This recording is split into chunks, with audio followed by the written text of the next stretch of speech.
तो गाइस आप सभी की प्रिपरेशन कैसी चल रही। तो आज हम लोग करेंगे एक चैप्टर, वो चैप्टर है पॉवर्टी चैप्टर। ठीक है, तो आज हम लोग क्लास 12 इंडियन इकोनॉमिक्स, ठीक है, क्लास 12 इंडियन इकोनॉमिक्स का हम लोग करने वाले एक चैप्टर जिसका नाम है पॉवर्टी। ठीक है, तो पॉवर्टी क्या है? पॉवर्टी मतलब inability to secure minimum human needs. ठीक है, जो मिनिमम ह्यूमन नीड्स है, ठीक है, मिनिमम ह्यूमन नीड्स उसको भी पाने में जो इंसान असक्षम है उसको हम लोग पुअर बोलेंगे। ठीक है, जैसे कि बहुत सारे लोग हैं जिनका एक महीना का कमाई 1000 भी नहीं है, तो वो अपने बेसिक ह्यूमन नीड्स को भी फुलफिल नहीं कर पाते हैं। उन्हें बेसिक ह्यूमन नीड्स मतलब क्या क्या हो गया? फूड, क्लोथिंग, शेल्टर, जो आपका हो गया fresh drinking water, sanitation, education and health facility, ये आपके बेसिक ह्यूमन नीड्स है। जिन इतना थोड़ा सा भी जो हमारा बेसिक नीड्स है जो इसको भी फुलफिल नहीं कर पा रहा है वो क्या है? पुअर है। ठीक है, पॉवर्टी को भी दो पार्ट में डिवाइड किया गया है। पॉवर्टी भी अलग, जैसे कि एक पुअर होते हैं जो कि अर्बन एरियाज में रहते हैं, एक पुअर होते हैं जो कि रूरल एरियाज में रहते हैं। ठीक है, तो देखिए रूरल एरिया के पुअर कौन से, अर्बन एरिया के पुअर कौन से? ठीक है, मैं बताती हूँ। रूरल एरिया है, यहाँ पे समझ लीजिए कि एक इंसान है, इसके पास एक छोटा सा लैंड, ठीक है, एक छोटा सा लैंड या फिर लैंड है ही नहीं, वो दूसरों की खेती में काम करता है। ठीक है, दूसरों के खेत में काम कर रहा है, तो उसको बोल सकते हैं लैंडलेस पुअर। ठीक है, दूसरों की खेती में काम कर रहा है जिस कारण उसको बहुत कम मजदूरी मिल रही है, जिससे उसका बेसिक नीड भी फुलफिल नहीं हो रहा है। या फिर कोई एक ऐसा इंसान है, एक फैमिली है जिसका एक छोटा सा खेत है जिसमें कि 14-15 लोग काम कर रहे हैं, जहाँ पे सिर्फ 2-3 लोग की रिक्वायरमेंट है, तो वो भी वहाँ के जितने लोग हैं वो सब भी क्या है? पुअर है, क्योंकि उस छोटे से लैंड में बाकी सारे लोगों की ज़रूरतें, उनकी फैमिली, लंबे बड़े फैमिली की जो ज़रूरतें हैं वो पूरी नहीं होगी। ठीक है, तो रूरल एरिया में कुछ इस तरीके के पुअर होते हैं जिनके पास पूंजी नहीं होते, जिनके पास पैसा नहीं होता है, जो दूसरों की खेतों में मजदूरी करते हैं, या फिर ऐसे लोग भी होते हैं जो कि अपने खेत में काम कर रहे हैं पर उनके पास पैसे नहीं हैं। ठीक है, और वो दूसरों से उधार लेते हैं, और जब वो अपने रिलेटिव्स, फ्रेंड्स से पैसे क्रेडिट लेते हैं तो एक बहुत बड़ा अमाउंट में उन्हें रेट ऑफ इंटरेस्ट देना पड़ता है, जिनके बोझ तले वो दब जाते हैं और वो और भी गरीब हो जाते हैं। अर्बन एरिया की बात करें तो अर्बन एरिया में कैसे पुअर होते हैं? अर्बन एरिया में जैसे रूरल एरिया से बहुत सारे लोग काम की तलाश में अर्बन एरिया में जाते हैं। ठीक है, तो जब वो अर्बन एरिया में जा रहे हैं तो उन्हें काम नहीं मिलता है, वो अनएम्प्लॉयड रहते हैं, और उन्हें उनका जो बेसिक नीड है वो फुलफिल नहीं हो पाता है। उन्हें काम मिलता है तो बहुत कम सैलरी मिलती है, बहुत कम पैसे मिलते हैं, बहुत कम वेजेस मिलते हैं, जिनके कारण उनका बेसिक नीड भी फुलफिल नहीं हो जाता, उनका लिविंग स्टैंडर्ड काफ़ी लो रहता है। ठीक है, तो ये कुछ रूरल एरिया और अर्बन एरिया के पुअर थे। अब ये जो पुअर्टी है, इसमें एक चीज आया आपका पॉवर्टी लाइन। ठीक है, पॉवर्टी लाइन आया। ठीक है, पॉवर्टी लाइन को सबसे फर्स्ट इंट्रोड्यूस किया था दादा भाई नौरोजी ने। ठीक है, सबसे पहले। और ये पॉवर्टी लाइन क्या है? देखिए, पॉवर्टी लाइन क्या है? Refers to the cut off point. ये क्या है? Cut off point which divides the people of a region. वहाँ की उस रीजन के जो पीपल हैं उन कौन पुअर में आते हैं, कौन नॉन पुअर में आते हैं, ये चीज डिवाइड करता है पॉवर्टी लाइन। ठीक है, जैसे हम लोग ने पढ़ा above poverty line, APL below poverty line. तो ये जो एक कट ऑफ है जो कि डिवाइड करता है लोगों को कि कौन पुअर में आते हैं और कौन नॉन पुअर में आते। इस कॉन्सेप्ट को इंट्रोड्यूस सबसे फर्स्ट में दादा भाई नौरोजी ने किया था। ये नाम इंपॉर्टेंट है। ठीक है, देखिए इस कंसेप्ट के अंदर, पॉवर्टी लाइन के अंदर बहुत सारे मेथड्स हैं इसके। ठीक है, तो अभी हम लोग देख रहे हैं per capita expenditure. Per capita expenditure मतलब प्रति व्यक्ति कितना खर्च करते हैं। ठीक है, प्रति व्यक्ति कितना खर्च करते हैं उसको हम लोग बोलते हैं पर कैपिटा एक्सपेंडिचर। तो ये is one such method minimum calorie. देखिए पर कैपिटा एक्सपेंडिचर के अकॉर्डिंग जो मिनिमम कैलोरी है इनटेक इट्स एस्टिमेटेड एट 2400, ठीक है, 2400 कैलोरी फॉर रूरल पर्सन, ठीक है। जो रूरल पर्सन है उसको 2400 कैलोरी मिलना चाहिए और जो अर्बन के लोग हैं उनको 2100 कैलोरी मिलना चाहिए पर पर्सन, ठीक है। तो यहाँ पे क्या है, पर कैपिटा एक्सपेंडिचर मतलब प्रति व्यक्ति का जो खर्च होगा उसमें ये एक ऐसा मेथड है जहाँ पे मिनिमम जो कैलोरी है वो 2400 होना चाहिए, ठीक है, 2400 होना चाहिए और ये है रूरल पर्सन के लिए, और जो 2100 होना चाहिए मिनिमम कैलोरी ये किसका है, अर्बन के लिए, ठीक है। लेकिन जो कैलोरी बेस्ड नॉर्म था ये इनसफिशिएंट था आइडेंटिफाई करने के लिए पुअर और नॉन पुअर, ठीक है, कौन गरीब है कौन नहीं है।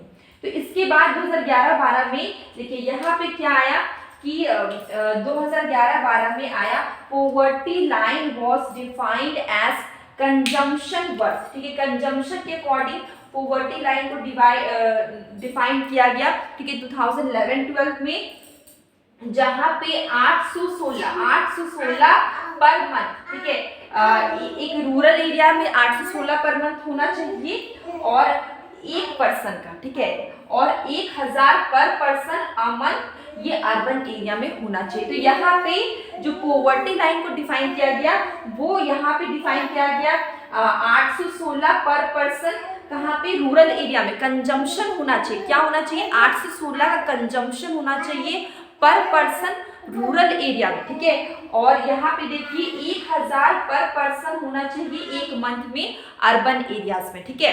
तो ये आपका क्या था, ये वाला पोवर्टी लाइन डिफाइन किया गया अकॉर्डिंग टू कंजम्पशन, मतलब एक इंसान 816 रुपया का खर्च करे, ठीक है, एक महीना में, और ये रूरल एरिया में जो ग्रामीण इलाके वहां पे एक इंसान 816 रुपया कंज्यूम करे एक मंथ में, और जो अर्बन एरिया है जो आपका शहरी इलाके है वहां पे क्या होगा कि 1000 एक महीना का एक इंसान खर्च कंज्यूम करे, ठीक है। तो ये वाला जो था ये कंजम्पशन के अकॉर्डिंग था।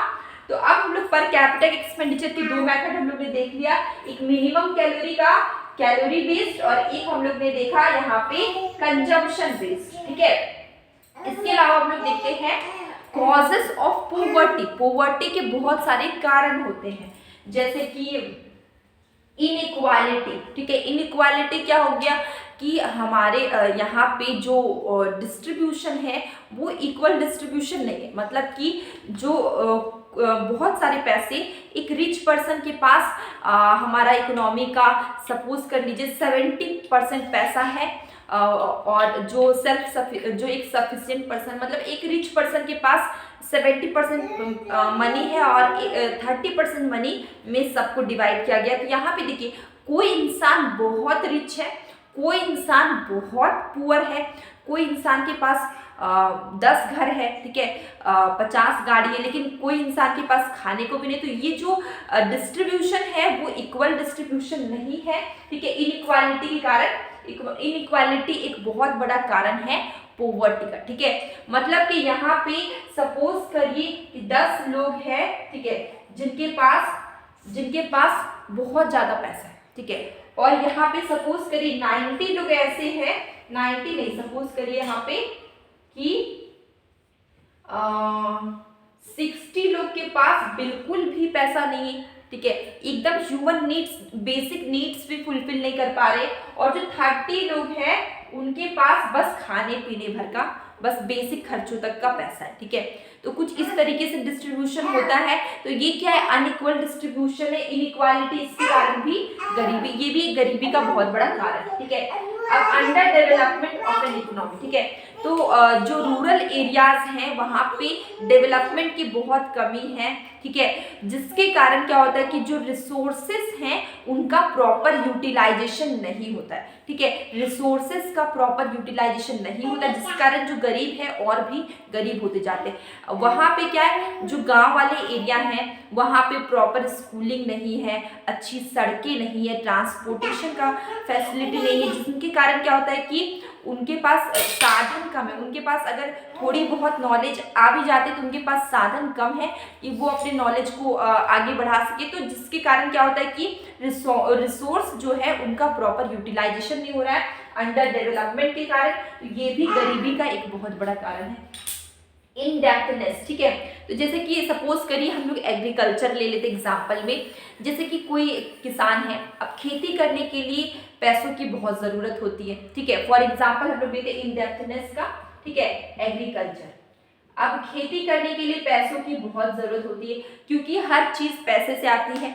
तो अगर कोई एक किसान है जो कि रूरल एरिया में रहता है, गाँवों में रहता है, उन्हें खेती करना है तो वो कैसे करेंगे, उनको पैसे चाहिए। वो पैसे अपने रिश्तेदारों से या फिर फ्रेंड्स से, किसी जमींदार से, किसी साहूकार से वो अगर पैसे उधार ले लेता है तो एक बार उसने उधार ले लिया, फिर उसका इतना हाई रेट ऑफ इंटरेस्ट होगा जिसको वो भरते भरते ही वो परेशान हो जाएगा और वो और ज़्यादा गरीब हो जाएगा।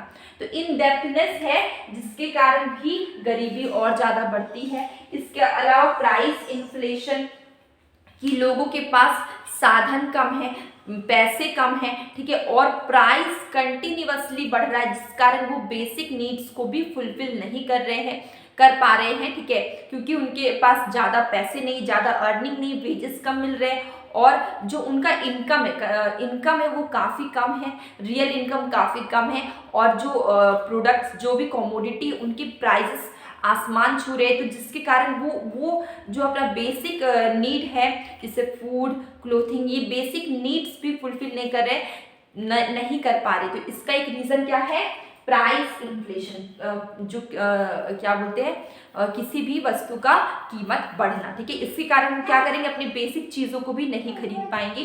तो ये भी गरीबी का एक कारण है। इसके बाद है अनएम्प्लॉयमेंट।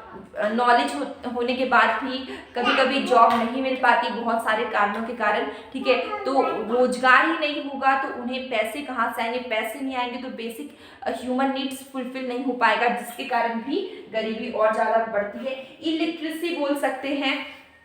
इलिटरेसी मतलब कि लोग पढ़े लिखे नहीं हैं, ठीक है, जिसके कारण उन्हें काम नहीं मिल पाता है, ठीक है, और उन्हें काम नहीं मिलता है तो वो और भी गरीब हो जाते हैं, ठीक है। इसके बाद है सोशल कॉजेस। बहुत सारे आपके ट्रेडिशन आते हैं, बिलीफ आते हैं, बहुत सारी चीज़ें आती है जिसके कारण भी लोग बहुत गरीब होते हैं। लोग अंधविश्वास में विश्वास रखते हैं जिसके कारण भी वो बहुत सारे काम ऐसे होते हैं कि जॉब नहीं करना है या फिर लड़कियों को जॉब नहीं करना, मतलब ऐसे बहुत सारी धारणाएं होती है, बहुत सारी बिलीव्स होते, ट्रेडिशंस होते जिसके कारण भी लोग गरीब और होते जा रहे हैं, ठीक है।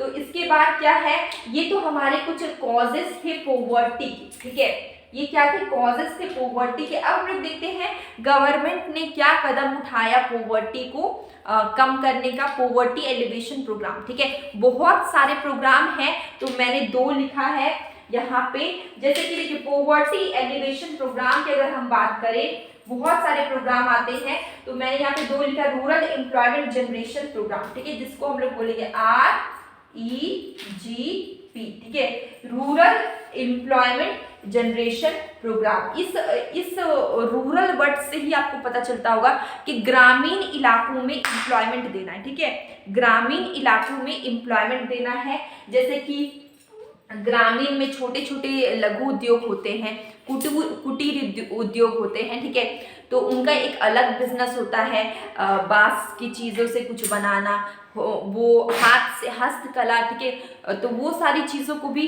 गवर्नमेंट क्या करती, सपोर्ट करती। ग्रामीण इलाकों में क्या करती, इन सब छोटे छोटे उद्योग को सपोर्ट करके जो ग्रामीण इलाकों हैं वहाँ पर भी थोड़ा डेवलपमेंट करने की कोशिश करती है। तो देखिए एम्प्लॉयमेंट जनरेट करती है, जैसे कि रूरल एम्प्लॉयमेंट जनरेशन प्रोग्राम, तो ये खादी विलेज इंडस्ट्रीज है, ठीक है, commission to assist eligible entrepreneur to set up village industry, ठीक है। तो विलेज इंडस्ट्रीज को ये क्या करती है, विलेज इंडस्ट्री को भी यहाँ पे क्या मिलता है, बूस्ट होती है, उनको सपोर्ट मिलता है। तो ये क्या करती है, Khadi and village industries commission to assist, ये असिस्ट करती है एंटरप्रेन्योर को टू सेटअप विलेज इंडस्ट्री, ठीक है। तो खादी एंड विलेज इंडस्ट्रीज में क्या होता है कि यहाँ पे भी उन्हें सपोर्ट मिल रहा है, उन्हें भी वो ताकि एलिजिबल हो एक एंटरप्राइज बनाने के लिए टू सेटअप विलेज। तो विलेज के अंदर भी इंडस्ट्री बनाने के लिए उन्हें यहाँ पे क्या मिलता है, बढ़ावा मिलता है, हौसला मिलता है, ठीक है। एम्प्लॉयमेंट अपॉर्चुनिटी मिलती है, उन्हें फाइनेंशियल सपोर्ट मिलता है, ठीक है।